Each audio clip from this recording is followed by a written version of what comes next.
Γεια σας φίλοι. Το δεύτερο μέρος του αφιερώματος για τα χωριά του Κεντρικού Πηλίου είναι η πασίγνωστη Μακρινίτσα ή αλλιώς το μπαλκόνι του Πηλίου, σύμφωνα και με το προσωνύμιο που τους έδωσε το 1934 ο Ελευθέριος Βενιζέλος όταν την επισκέφτηκε. Έχοντας πάντα ως βάση εκκίνηση στην Πορταριά, επιλέξαμε να προσεγγίσουμε τη Μακρινίτσα όχι οδικός αλλά πεζοπορώντας, διανύοντας περίπου τα 4 χιλιόμετρα που χωρίζουν τα δύο χωριά. Ανάλογα με το βηματισμό και τις τάσεις για ανάσες ή φωτογραφίες, η διαδρομή είναι περίπου 45 λεπτά με 1 ώρα. Στα μισά της απόστασης, στο αριστερό σας χέρι, θα συναντήσετε το γήπεδο της Πορταριάς που μόλις προσπεράσαμε και χρησιμοποιείται συχνά για προετοιμασία αθλητικών ομάδων. Λίγο πιο κάτω και πριν από την ταμπέλα που ενημερώνει ότι μπαίνεις τυπικά στη Μακρινίτσα, κάναμε την πρώτη μας στάση για να ατενίσουμε τη θέα του χωριού από μακριά από το ξενοδοχείο Πήλιον Τέρα. Μετά από λίγο συνεχίσαμε κάτω από τον καυτό ήλιο, έχοντας συντροφιά την τριγύρω καταπράσινη φύση και το φιδίσιο δρόμο, ανυπομονώντας φυσικά πίσω από κάθε στροφή να φτάσουμε στην είσοδο του χωριού. Καταλάβαμε ότι πραγματικά πλησιάζουμε βλέποντας τα πούλμαν που αποβίβαζαν κόσμο πάνω στο δρόμο. Έχετε υπόψη ότι το να βρει κάποιος πάρκιν στη Μακρινίτσα είναι σαν να κέρδισε το λαχείο, ειδικά τα Σαββατοκύριακα. Έχοντας πλέον κατακουραστεί από την πεζοπορία, χαρήκαμε όταν δεξιά και αριστερά μας συναντήσαμε τα πρώτα τουριστικά μαγαζάκια. Θα αφήσουμε τις εικόνες να μιλήσουν μόνες τους, καθώς περπατάμε στο κεντρικό μονοπάτι που θα μας οδηγήσει στην κεντρική πλατεία.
Σε λιγότερο από 10 λεπτάκια φτάσαμε στην κεντρική πλατεία, αριστερά μας και χαμηλά κάποια εμπορικά μαγαζάκια, ενώ μπροστά μας ο πασίγνωστος αιωνόβιος πλάτανος με την κουφάλα και στα δεξιά το αντικριστά το μικρό εκκλησάκι που είναι αφιερωμένο στον Ιωάννη τον Βαπτιστή.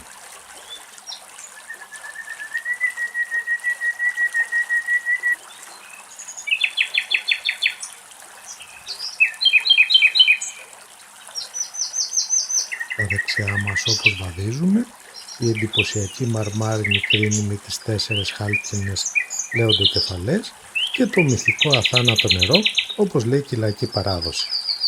Ο εμβληματικός εντυπωσιακός πλάτανος της κεντρικής πλακόστρου της πλατείας Έχει περίπου περίμετρο τα 11 μέτρα, ενώ η ηλικία του είναι εκατοντάδων ή και χιλιάδων ετών. Η κουφάλα του χωρά άνετα για να μπει μέσα άνθρωπος. Ας μπούμε λοιπόν.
Ήρθε η ώρα να θαυμάσουμε και το λιτό αλλά ευλαβικό ναό του Αγίου Ιωάννου του Προδρόμου. Ο ναός οικοδομήθηκε το 1806 στη θέση παλαιότερου ναΐσκου με δαπάνες και συνδρομές των κατοίκων του χωριού. Οι σεισμοί του 1955 γκρέμισαν τους πέτρινους στόλους της οροφής, αλλά το Υπουργείο Πολιτισμού αποκατέστησε τις ζημιές και πλέον η παλιά στέγη αντικαταστάθηκε με ξύλινη. Μονόχωρη δρομική εκκλησία έχει διαστάσεις μόλις 6 επί 8,5 μέτρα. Το ξύλινο τέμπλο του ναού υπολογίζεται στα μέσα του 19ου αιώνα.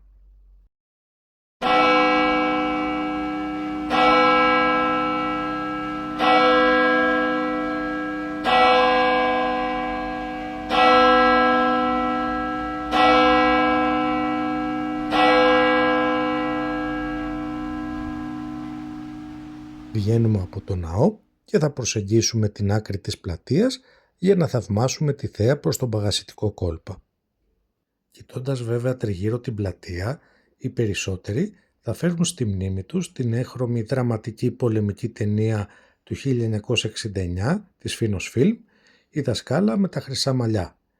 Έξοχο το cast των ηθοποιών, όπως της Αλίκης Βουγιουκλάκη, του Δημήτρη Παπαμιχαήλ, του Παντελή Ζερβού, του Άγγελου Αντωνόπουλου, του Σπύρου Καλογύρου βέβαια και πολλών ακόμα. Η Αλίκη Βουγιουκλάκη έγκυος τότε αντικαταστάθηκε σε κάποιες σκηνές από την Μίτση Καρά. Η ταινία ήταν για πολλά χρόνια τρίτη πιο εμπορική ταινία, στην Ελλάδα φυσικά, έχοντας κόψει περίπου 740.000 εισιτήρια, την περίοδο βέβαια της χρυσής εποχής του ελληνικού κινηματογράφου. Μετά την ταινία «Η Πολοχαγός Νατάσα» και «Το Αρχόντισσα και ο Αλήτης».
τώρα να επισκεφτούμε το Βυζαντινό Μουσείο που είναι ακριβώς πάνω από την Κρίνη.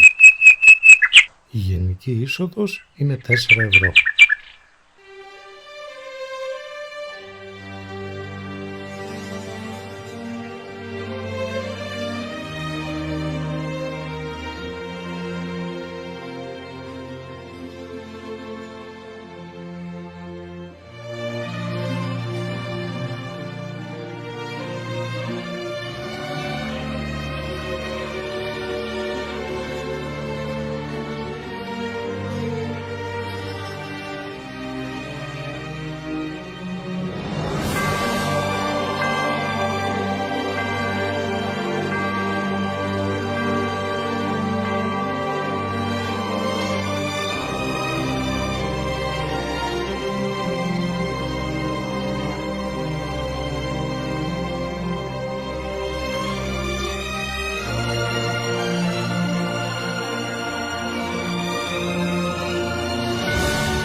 Ο πάνω όροφος του μουσείου οδηγεί προς τα δεξιά σε ένα μπαλκόνι όπου θα έχετε πανοραμική θέαση όλης της πλατείας.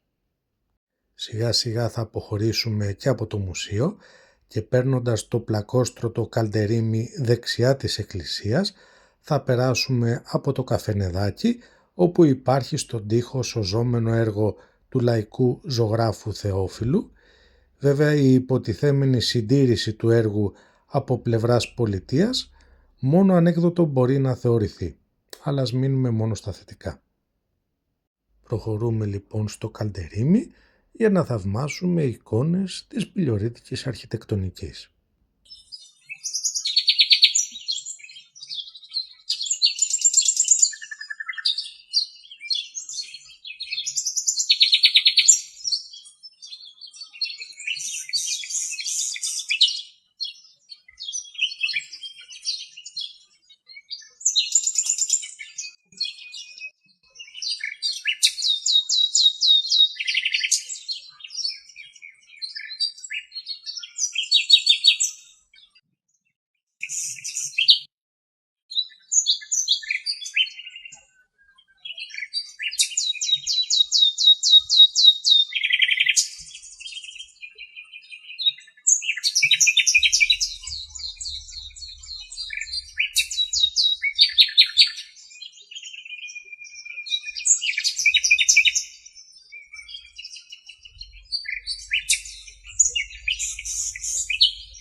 Γυρίζουμε πίσω στην κεντρική πλατεία, όπου θα καθίσουμε στο καφέ ρεστοράν κεντρικών, και τις 2 φορές που το επισκεφτήκαμε μείναμε απόλυτα ικανοποιημένοι σε κάθε επίπεδο, τόσο σε φαγητό όσο στο σέρβις, αλλά και για την ευγένειά τους.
Τα ωραία όμως δεν τελειώνουν εδώ.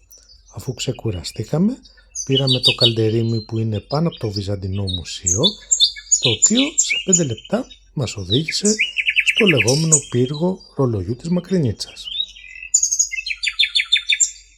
Χτίστηκε το 1867. Βρίσκεται σε μικρή απόσταση από τον κεντρικό ναό που είναι αφιερωμένος στην κοίμηση της Θεοτόκου, ο οποίος κτίστηκε το 1767.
Τίσα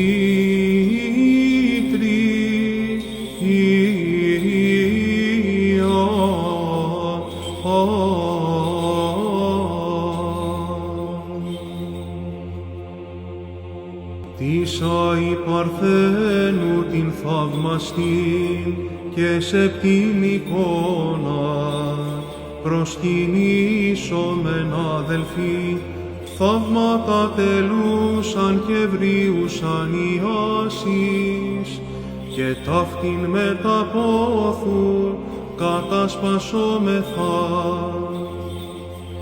Έχοντες εικόνα σου την σεπτήν, ανήμφευτε κόρη, ως προπύργιον οχυρών, προσφεύγομεν ταύτη και ρώτο των κινδύνων και πάσης εμπειρίας απολυτρούμεθα. Νυν καιρός ανάγκης ήλθεν ημίν, νυν παρέστη χρία, βοηθείας κόρη της σεις, λύτρωσε ουν πάσης ανάγκης και κινδύνου και χείρα βοηθείας τάχιστα όρεξον. Έχει μεν Παρθένε ο ουρανός, σώμα και ψυχήν σου εξαστράπτοντα φαϊνός. Έχει δε μορφήν σου, Αγίαν σου εικόνα, την επικαλουμένην γοργοϊπικών. Άρων σου τα όματα Μαριάν και είδε ευσπλάχνος τους εικόνη σου της επί, πάρεστο τα σχόρη και σε παρακαλούντας και πλήρωσον αιτήσεις τούτων πανύμνητε. Ήδη μη Παρθένε ψυχοραγών εν καιρό θανάτου, την εικόνα σου την σεπτήν παραμυθουμένην και ηλάρος ορώσαν και όψεις των δαιμόνων αποδιώκουσαν.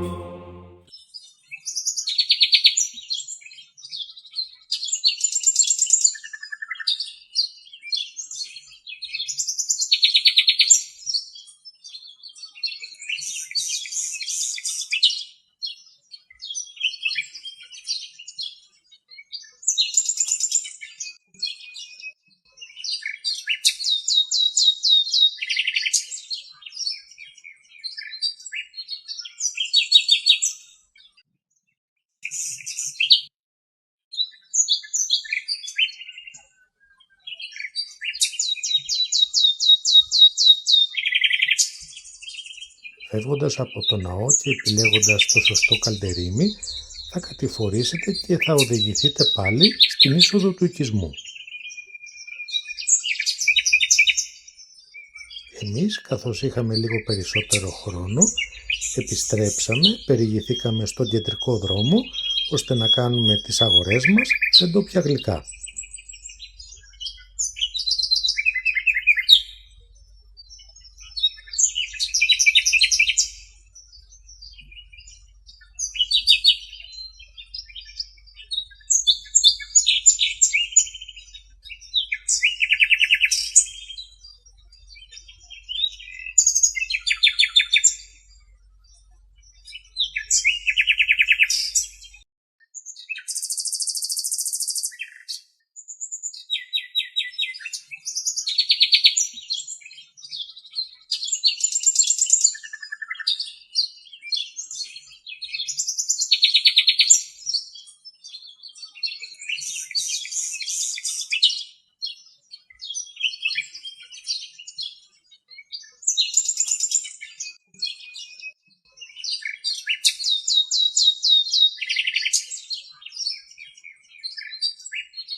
Κάπου εδώ το βίντεο αφιέρωμα στη Μακρινίτσα έλαβε τέλος.